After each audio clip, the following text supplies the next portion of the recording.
একটা সরকার কল্যাণমুখী কিনা সেটা দেখতে হলে আপনাকে দেখতে হবে শিক্ষা, স্বাস্থ্য, সামাজিক সুরক্ষা, এই 3 খাতে বরাদ্দ কিরকম।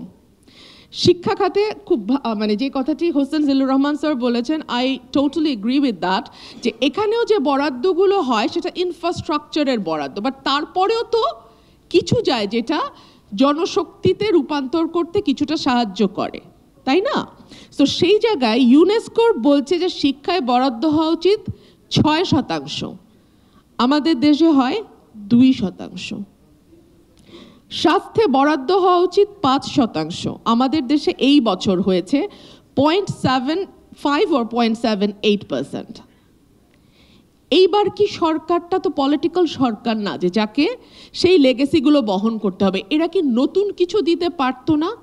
এই দুটো খাতের বরাদ্দে একটা ড্রাস্টিক চেঞ্জ এনে এর পরবর্তী যে সরকারটি, রাজনৈতিক সরকারটি ক্ষমতায় যাবে তার উপর একটা প্রেশার তৈরি করতে পারতো না যে আমি এত বরাদ্দ দিয়েছি, দেখো পলিটিক্যাল গভর্নমেন্ট তার বেশি দিতে পারে কিনা? করলো না তো। সামাজিক সুরক্ষা দেখলে মনে হয় 1 লাখ 1.5 লাখ কোটি টাকা বাজেট, কিন্তু সেখানে বেতন ভাতা, গ্র্যাচুইটি, সঞ্চয়পত্রের সুদ সব কিছু সেটার মধ্যে আছে। আমি হিসাব করেছিলাম সদস্য থাকা অবস্থায় যে এক্স্যাক্টলি বয়স্ক ভাতা, বিধবা ভাতা, প্রতিবন্ধী ভাতা হিসাবে কত টাকা যায়। অনলি 7,000 থেকে 8,000 কোটি টাকা। বুঝতে পারেন কোথায় 1.5 লক্ষ কোটি টাকা আর কোথায় 7,000 থেকে 8,000 কোটি টাকা। এবং এই পরিকল্পনা কমিশন হাসিনার সময় বলেছিল, পরিকল্পনা মন্ত্রণালয়, যে এর মধ্যে 61% বেহাত হয়ে যায়, মানে যার পাওয়ার কথা না সে পায়।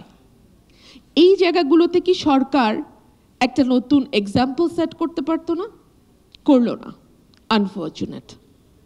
দেখা যাক, আমাদের একটা সময়সীমা দেয়া হচ্ছে যে আগামী ফেব্রুয়ারিতে একটা নির্বাচনের দিকে যাবে বাংলাদেশ। নির্বাচন নানান কারণেই ভীষণ গুরুত্বপূর্ণ। আজকে যেহেতু অর্থনীতি নিয়ে কথা হচ্ছে এবং আজকে যেহেতু আমার ব্যবসায়ী মহলের বন্ধুরা এখানে উপস্থিত, তাদের আলোচনা থেকে যেটা বুঝলাম যে যদি পলিটিক্যাল স্টেবিলিটি না থাকে, যদি একটা রাজনৈতিক স্থিতিশীলতা না থাকে, সেখানে বিনিয়োগ হবে না। হ্যাঁ, আমি মানছি অবকাঠামোগত সমস্যা আছে, নো ওয়ান স্টপ সার্ভিস আছে, গ্যাস এবং বিদ্যুতের সংকট আছে, দুর্নীতি আছে, ঋণের উচ্চ সুদের ব্যাপার আছে, ঋণ প্রাপ্যতাতে সমস্যা আছে, চাইলেই ঋণ পাওয়া যায় না, এসএমই সেক্টরের সমস্যা আছে।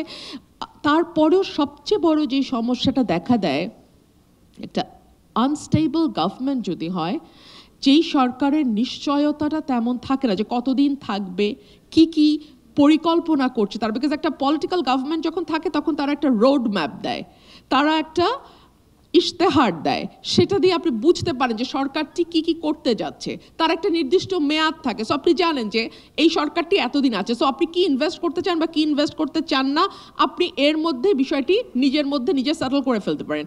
বাট যেই সরকারটির কোনো নিশ্চয়তা থাকে না এবং যেই সরকারটি ইনডেফিনিট পিরিয়ডের দিকে যায়, সেই সরকার কখনোই বাণিজ্য, ব্যবসা, অর্থনীতির জন্য সুসংবাদ বয়ে নিয়ে আসে না।